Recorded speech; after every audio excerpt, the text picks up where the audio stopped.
और अब सवाल ये है कि सीमा की सच्चाई का आखिर पता कैसे लगाया जाए। जांच एजेंसीज ने इसका भी बाकायदा प्लान तैयार किया है और बताया जा रहा है कि सीमा के डॉक्यूमेंट्स पाकिस्तान में भारतीय उच्चायुक्त को भेजे गए थे और इसलिए ताकि उन डॉक्यूमेंट्स को वेरीफाई किया जा सके पाकिस्तान में सीमा की पूरी जानकारी इकट्ठा की जा रही है।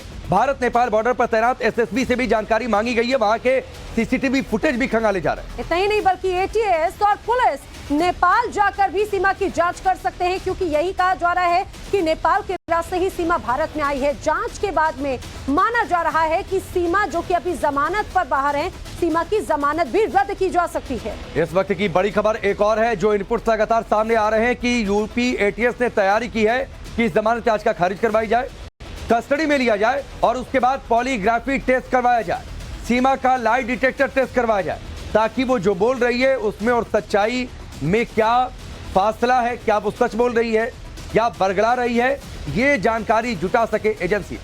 यानी कि कुल मिलाकर आप ये मान के चलिए कि आने वाले वक्त में सीमा की मुश्किल इस तरह से बढ़ सकती है क्योंकि उसे पॉलीग्राफ टेस्ट और लाई डिटेक्टर टेस्ट का सामना करना पड़ सकता है। ग्रेटर नोएडा का रबुपुरा गांव, जहां पर सीमा और सचिन रह रहे थे, उस गांव के लोगों का सीमा को लेकर क्या कहना है वो सुनाएंगे हमारी साथी भावना किशोर ने वहां के लोगों से बातचीत की। देखिए रिपोर्ट।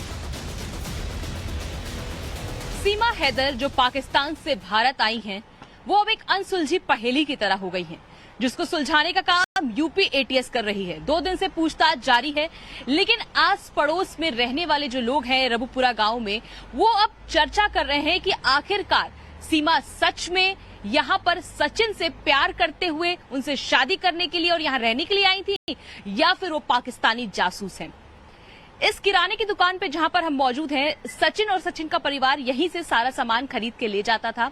अब इनसे बात करते हैं कि आखिरकार पिछले कुछ दिनों से जब पूरा परिवार यहां पर मौजूद था तो किस तरह का माहौल था। सर, अभी तो सचिन और सीमा पूछताछ का माहौल है। क्या देख पा रहे हैं आप? तो मिलना रही तो कल भी लेगी उसको पुलिस 8 बजे 8:30 बजे। आपस में क्या आप लोग चर्चा कर रहे हैं? अब तो ये आ गया है कि लोग कह रहे हैं एजेंट भी हो सकता है। अब चर्चा यही कर रहे हैं कि भाई ये एजेंट भी हो सकती है, कर रही है जांच, जैसे इसके वो मिल रहे हैं सबूत। अब तो आप लोग का भरोसा टूट रहा है? गांव की बहू हाँ भाई, वो सही गलत तो हो ही रहा। अगर जो वो गद्दार लिख ली हो तो गलत है। अच्छा, आप लोग क्या देख पा रहे हैं? सीमा और सचिन का ये जो पूरा मामला है, गांव में चर्चा तो हो ही रही होगी। गांव में बहुत जबरदस्त चर्चा हो रही है। और सही और गलत में क्या हो रहा है? सही गलत की तो अब जो है टीम लग रही है, यहाँ एटीएस के कब्जे में है, वो बताएंगी। और भी टीम हमारी जो इसके पीछे लग रही है। अगर सच है तो कोई बात ही ना है, अगर जरा सी जासूसी शक में चल रही है। अच्छा, अगर मान लीजिए सीमा एक जासूस निकलती है, पाकिस्तानी जासूस, अगर ऐसा होता है तो आपको लगता है उनको पाकिस्तान वापस उनके बच्चों के साथ भेज देना चाहिए? इनको सजा मिलनी चाहिए ना, हमारी सरकार सजा देगी इनको। देखिए, कुछ जो सोर्सेज भी कह रहे हैं कि बहुत अच्छी ट्रेनिंग लेके भी आई हो सकती है वो भारत में। तो यही तो है, बहुत अच्छी ट्रेनिंग वाले तो कुछ अपना भेद थोड़े देते हैं, वो तो आम आदमी की तरह बात करते हैं, वो ऐसे कैसे बता देंगे। तो भावना की रिपोर्ट आप देख रहे थे। भावना हमारे साथ रबुपुरा से जुड़ भी चुकी है, नोएडा एटीएस दफ्तर से मोहित ओम हमारे साथ जुड़ चुके हैं, विनोद मिश्रा हमारे साथ लखनऊ से जुड़ चुके हैं। इन सबका रुख करेंगे, लेकिन सबसे पहले भावना, रबुपुरा में माहौल क्या? अभी भी घर नहीं पहुंची है सीमा हैदर, जो जानकारी है क्योंकि सेफ हाउस में रखा गया है, गांव के लोग क्या बातचीत कर रहे हैं? और बिल्कुल राकेश, आज की तस्वीर 3 दिनों के मुकाबले बिल्कुल अलग है। आज सन्नाटा पसरा हुआ है, केवल मीडिया की मौजूदगी है। 2-4 लोग जो देखना चाहते हैं कि आखिर सीमा का घर कौन है, क्या सीमा यहाँ पर मौजूद है या नहीं। आपको हम गली की तस्वीर दिखा देते हैं कि आपको यहाँ पर सिर्फ मीडिया की मौजूदगी दिखेगी। अब गांव वाले जो हैं, अब चर्चा ये कर रहे हैं कि जिस तरह से सोर्सेज के हवाले से टीवी पे ये खबरें चल रही हैं कि सीमा जो है अब सवालों के जवाब देने से बच रही है, गोल मोल जवाब दे रही है, तो उनके ऊपर कई सवाल खड़े होते हैं। क्या वाकई वो पाकिस्तानी एजेंट तो नहीं है? और लेकिन ये भी बात सही है कि सचिन के परिवार को लेकर हमदर्दी है यहाँ के लोगों को, कि सचिन का परिवार यहाँ लंबे वक्त से रह रहा है। तो लोगों का ये भी कहना है कि सचिन और सचिन का परिवार बहुत ही सरल स्वभाव के लोग हैं, बहुत सीधे लोग हैं। हो सकता है कि क्या सीमा ही गलत हो? आपको हम कुछ लोगों से बात भी कराएंगे। फिलहाल देखिए, इस गली में सन्नाटा पसरा हुआ है। यूपी एटीएस की जिस तरह से टीमें कल यहाँ पर तैनात थी, आज यहाँ पर कोई भी नहीं है। सुरक्षा के कड़े इंतजाम जिस तरह से पिछले 2 दिनों से दिख रहे थे वो नहीं है। आसपास के कुछ लोग हैं। सर, आप जरा सा हमसे बात करिए कि क्या देख पा रहे हैं? सर, अभी तो जांच चल रहा है, पूछताछ। हाँ, पूछताछ चल रही है ये अभी तो, और क्या है। तो क्या देख रहे हैं? सीमा को सही मानते हैं, गलत मानते हैं? देखो, ये गलत तो ये यूं है कि बिना पासपोर्ट, बिना रास्ते के आई है, गलत ये तो इसमें मुकदमा चलेगा ही चलेगा। अब और जो है अगले को जांच हो ही रही है, इस पर आएंगी तो इस पर परेशानी है ही है। अच्छा, सचिन के पिताजी से आपकी कोई बातचीत हुई? सचिन के पिताजी तो बेचारे यहीं रहे हैं, हमारे गाँव मोहल्ले के ही हैं। अच्छा, कैसे लोग हैं? अगर मान लीजिए वो पाकिस्तान की जासूस निकलती है तब? ये तो आदमी बढ़िया है जी, हम 3 पीढ़ी तो हम जानते हैं इनको, 3 पीढ़ी से जानते हैं इनको, बढ़िया आदमी। तो आपको लगता है क्या सीमा गलत अब हो सकती है? सीमा हो सकती है गलत, सीमा तो गलत रास्ते से आई है, गलत तो ये हमारी। जी क्या भावना, करना चाहिए ऐसे में? तो सरकार इसको मुकदमा चलाएगी इस पर, और क्या करेगी। तो देखिए, यहाँ के लोग हैं जो ये कह रहे हैं कि अगर वो गलत है तो सरकार को सजा देनी चाहिए। हमने ये भी पूछा क्या वापस पाकिस्तान भेज देना चाहिए परिवार के साथ, 4 बच्चों के साथ? लोग कह रहे हैं नहीं, सजा दें, क्योंकि वो देशद्रोही भी हो सकती है, देश में कुछ गलत वो करवा भी सकती है। तो इस तरह की चीजें अब गांव में एक चर्चा का विषय हो चुका है। यानी कि जो और सचिन साफ का तौर पे जिस परिवार तरह से है यूपी उनसे तो लोग हमदर्दी भी रख रहे हैं, और उन्हें लग रहा है कि सचिन के परिवार के साथ में जिस तरह से अभी हम देख रहे हैं जो वहाँ पे अलग एक भीड़ है, दूसरी तरफ यहाँ पर एक बड़ी खबर आपको ये भी बता दें, सीमा हैदर को लेकर जांच में एक और बड़ा खुलासा ये हुआ है कि सीमा जिस तरह से भारत में उन्होंने एंट्री ली तो वो बिहार के सीतामढ़ी से होती हुई आई थी। ये बड़ी खबर है, जांच एजेंसी को सीमा के भारत आने की लोकेशन के बारे में भी पता चला है।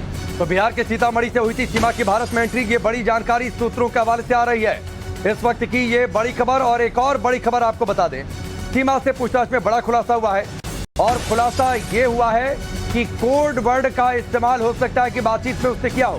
फूफी और फल कोड वर्ड का जिक्र किया गया। यहाँ सूत्रों की माने तो कोडवर्ड फूफी का मतलब आईएसआई का एजेंट होता है, कोडवर्ड फल का मतलब रुपए हैं। ये वो तमाम बातें हैं जो कोडवर्ड के लिहाज से बातचीत की गई है, और ये तमाम बातें जांच में सामने आई हैं। एक बात, इस बात को समझिए कि जिस तरह से पूरा मामला भी नजर आ रहा है उससे उसकी कहानी कुछ और हो सकती है, पिक्चर कुछ और सामने आ सकती है। सीमा हैदर से पूछताछ में बड़ी बातें जो सामने आ रही हैं वो टाइम्स ऑफ नवभारत आपको बता रहा है। विनोद इस समय हमारे साथी जुड़ रहे हैं। विनोद, जरा बताइए कि किस तरह की लोकेशंस के बारे में, क्या कोडवर्ड के बारे में जानकारी पूछताछ में अभी तक सामने आई है? देखिए, जो इन्वेस्टिगेशन चल रही है, एटीएस जो पूछताछ कर रही है, एक जो बड़ी खबर है वो यही है कि सीमा ने ये बताया है कि वो 10 मई को जो है वो काठमांडू आई थी, वहाँ से वो पोखरा गई बाई वैन कार, और पोखरा से बस के जरिए वो दिल्ली तक, रबुपुर जो ग्रेटर नोएडा का रबुपुरा इलाका है वहाँ तक गई थी।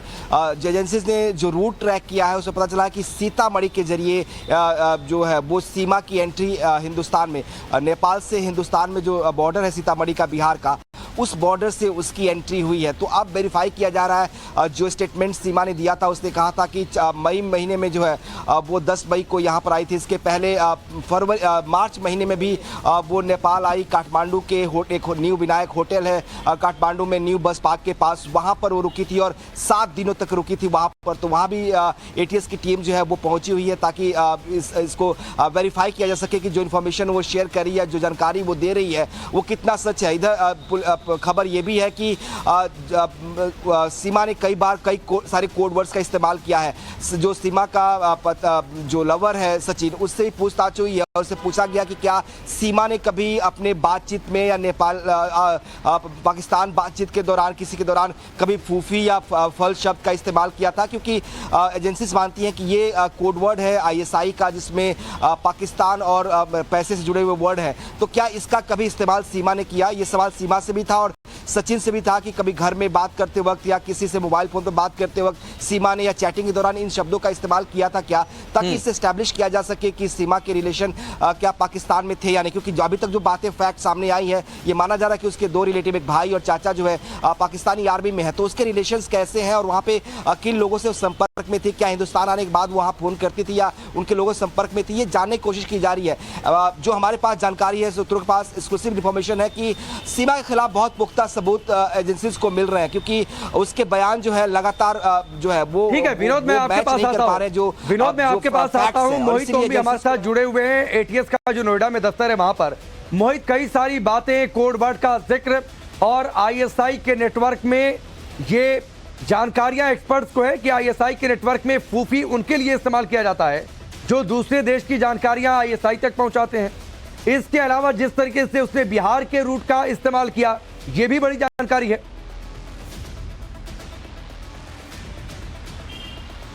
बिल्कुल राकेश, देखिए लगातार जो सीमा से पूछताछ हो रही है उसमें इस बात को लेकर जांच की जा रही है क्या सीमा कोई ट्रेंड एजेंट तो नहीं है। हालांकि सीमा से जब इस बारे में सवाल पूछा जा रहा था वो बार बार एक ही जवाब दे रही है कि वो कोई एजेंट नहीं है, वो सचिन के प्यार में ही भारत आई है और उसने सचिन के प्यार में ही भारत में इलीगल तरीके से एंट्री की है। और जिसमें सचिन को पूरी इस बारे में पता था कि वो कैसे आ रही है, क्योंकि सचिन भी उसका सहयोगी बना था और नेपाल के जरिए बिहार के सीतामढ़ी से होते हुए वो भारत में पहुंचे हैं। इस बात की जानकारी एटीएस के हाथ में लगी है, लेकिन एटीएस लगातार उसके सोशल मीडिया अकाउंट्स हैं, उसके फोन हैं, उसके बारे में जानकारी ले रही है। अगर सोशल मीडिया अकाउंट्स की बात करें तो उसके बारे में जानकारी मिली है कि इसने कई और आर्मी ऑफिसर्स को जो है वो रिक्वेस्ट भेजी है। तो पुलिस अब वो खंगाल रही है कि इसने आखिरकार ये आर्मी ऑफिसर्स को रिक्वेस्ट क्यों भेजी थी। सीमा से इस बारे में जब जवाब पूछा गया तो उसने टाल मटोली करी है, उसने कोई सीधा साधा इसमें जवाब नहीं दिया। तो इससे लगातार पूछताछ की जा रही है। कल अगर बात करें तो अभी तक 18 घंटे की पूछताछ सीमा से हो चुकी है। सीमा को इस वक्त सेफ हाउस में रखा गया है। हो सकता है कि आज दोबारा जो नोएडा के एटीएस ऑफिसर यहाँ पे लाया जाए सीमा को और यहाँ पे दोबारा उससे गहन पूछताछ की जाए। लेकिन लगातार उससे इस बारे में पूछताछ की जा रही है, क्या उसको किसी ने यहाँ भेजा है, अगर भेजा है तो वो कौन शख्स है, क्या वो किसी संस्था जुड़ा है या किसी एजेंसी का वो से जुड़ा हुआ है। तो फिलहाल सीमा अभी जो जवाब दे रही है उससे कहीं ना कहीं एटीएस संतुष्ट नहीं है और एटीएस का कहना है कि लगातार जो एटीएस के सूत्र बता रहे हैं कि सीमा अपने जवाबों पे अडिग नहीं रह रही है, क्योंकि एक जानकारी लेने का तरीका होता है, पूछताछ का तरीका होता है जो एजेंसीज करती हैं। वो एक सवाल को 4 तरीके से अलग अलग तरीके से घुमा के पूछती हैं और जब उससे इस तरीके से सवाल जवाब किए जा रहे हैं तो सीमा सारे जवाबों को टाल मटोल तरीके से दे रही है, यानी उसका जवाब एक तरीके से अडिग नहीं है। लेकिन एक बात पे वो पूरी तरीके से अडिग है कि वो सचिन के प्यार में भारत आई है और वो एजेंट नहीं है। बार बार इस बात को मना कर रही है, लेकिन जिस तरीके से सोशल मीडिया अकाउंट खंगाले जा रहे हैं, उसकी गेमिंग ऐप्स खंगाली जा रही हैं, उसके मोबाइल खंगाले जा रहे हैं, कहीं ना कहीं संदिग्ध जरूर लग रहा है इस मामले में। इसी को लेकर एटीएस लगातार पूछताछ कर रही है। बिल्कुल मोहित, और वो तमाम सवालों के जवाब जो है वो सीमा हैदर को देना होगा, क्योंकि एक तरह से हनी ट्रैप का मामला भी सामने आ रहा है। जब उसमें असफल हुई सीमा हैदर तो ये भी संभावना जताई जा रही है कि पबजी के जरिए उसने फिर सचिन को एक जरिया बनाया होगा और तमाम सवालों के जवाब देने से फिलहाल बच रही है। क्या कुछ होगा